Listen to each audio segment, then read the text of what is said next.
And are you refreshed? Now what? Stand if you think it's you. Yes. I'm very delighted to experience you through this particular presentation.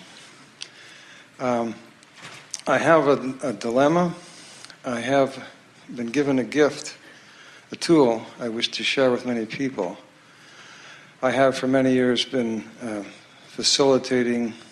helping people facilitate transformation in their physical bodies.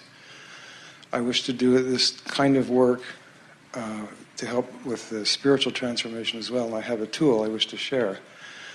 And I have the desire, a burning desire. It feels like this is my life's passion. And for some reason, I haven't manifested it yet. And I'm not sure if I haven't defined the desire precisely, clearly enough, or if I have some kind of resistance that I'm not aware of, that hasn't, or if I'm waiting for a timing other than that.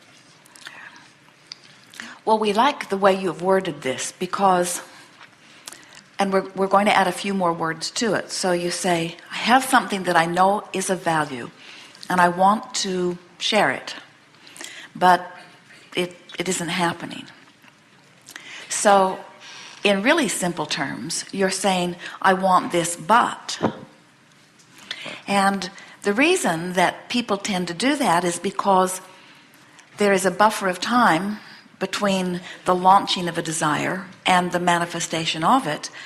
And during that buffer or that gap between your conscious realization that you want something and your full realization of it, that's the critical time, isn't it? That's the downstream pointing time. And every time you stop and say, but it hasn't happened yet, you turn upstream. Mm-hmm. So the trick is to, isn't that clear? So the trick is to find some way of not turning upstream during this buffer of time. And understanding that it is only a buffer of time is helpful. Understanding that the fact that you want it means that it is unfolding. And it just sort of helps you to soften your awareness that it hasn't happened. Now, you worded this very carefully. And we want to point out to you that it's when you say something isn't happening, that is the opposite of saying what I want to happen is happening. So, and if you're looking for the manifestation of it and the manifestation hasn't occurred, then you are inaccurately announcing that it hasn't happened when it is in the process of becoming. So just change some words and some attitudes about it by saying it hasn't come to full fruition, but it is on its way. I do not know exactly how it is unfolding, but I know it is unfolding. Because it's a very slight difference in your vibration that you have to accomplish before the avenue will begin to reveal itself to you. The other part of your comment that we thought was particularly good is when you are saying, maybe it isn't coming in this way because it's supposed to come in another way, or maybe it isn't coming in this timing because it's supposed to come in another timing. And we want you to understand that you have control over all of that. It isn't that it isn't happening, it is that it is happening, but it hasn't happened to the extent that you can see it yet. And we know there are a lot of realists who say, oh, come on, Abraham. You say, don't worry about such and such because you have no rent to pay and no body to improve. And so it's easy for you to talk about vibration, vibration, vibration. And we say, yes, it is. But if you would let every journey be a how does this feel while I'm thinking about it journey, then the action part of it would catch up. We were visiting with a woman one day. It's our favorite story for so many reasons. We tell it all the time. You're not the only one who repeats good stories. A woman has discomfort in her body. She has arthritis in her hips. And she said to us, how can I not have awareness of my pain? And we said, it's one thing to have awareness of your pain, and it's another thing to have an emotional response to that awareness. In other words, you can have pain in your body and be hopeful, or you can have pain in your body and be fearful. And even though the pain in your body is inevitable, you're noticing of it right now, you have a choice about whether you are fearful about it or hopeful about it. And the difference between the fear and the hope is the difference in the speed of recovery. And so we would say the same thing to anyone who is standing in that, in physical terms, dreaded buffer of time. You all think that you want things to just manifest right now. We know you do, but we want to say to you that from your broader perspective, the patient, letting things unfold in their perfect timing approach is much more understood. So just relax. It is coming in its perfect timing. And if you want to speed the time of manifestation of anything, just point downstream more often, more deliberately, and you will shorten the time.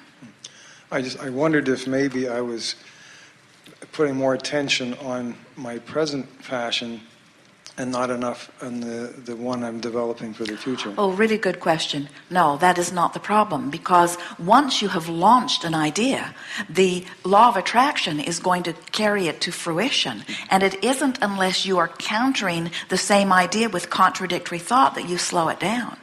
Sometimes people will say, I'm spreading myself too thin. I'm thinking about too many different things, so I'm not giving enough energy or attention to one thing. And we say, you could have thousands of things expanding simultaneously. In fact, you do. But the only thing that will slow a particular project down is your contradictory thought about that project. And contradictory thought about that project, surprisingly enough, is just a thought like, what's taking so long? Or where is it? Or I don't know what I'm doing, or I don't know how to accomplish this. Those thoughts about that subject are upstream thoughts, and they are the ones that are slowing it down. And one of the upstream thoughts I have about it is I don't know how it's going to manifest. But that's not important. Well, you're suggesting. It is important if you think you need to know how before it does. Because now you're muddying the water too. If you're saying, I want to do this thing that I need to know how to do it, and I don't know how to do it, now you're contradicting it. So you soften that by saying, I want this, and I know that it's in motion, and I can feel by my enthusiasm for it that I'm often on the path of it, and if it feels like this, I know that I must be on the brink of something, and I think I'll relax a little and just watch for the evidence of whatever that brink is. There are so many things, you know it, and certainly Jerry and Esther know it. They laugh today because they always receive a Saturday box at the hotel because they are on the road and the office sends them things they need to see. And so Jerry opened the box just now, and in it was a copy of Ask and It Is Given in Bulgarian. And Esther just laughed when she saw the book because she has given no attention to that at all. She didn't even know that was a language that it was being translated into. And so now here it's been translated, it's been written, it's been printed, it's in her Saturday box. And she said, that was sort of like way too easy. And then she said to Jerry, here, I will read it to you. And he handed it to her, and she opened it, and she said, did you know that Bulgarians have a different alphabet than ours? She was going to fake it. She was going to at least make it sound like she was reading it. She could not make out one word. And so what we're saying to you is, in the same manner, there are all kinds of things in motion that will reveal themselves to you. Your desire will be revealed to you in manifestations that you didn't even know you had to wrap your thoughts around, because you didn't have to wrap your thoughts around the specifics. You see what we're getting at? I do. Good. Thank you. Yes, indeed.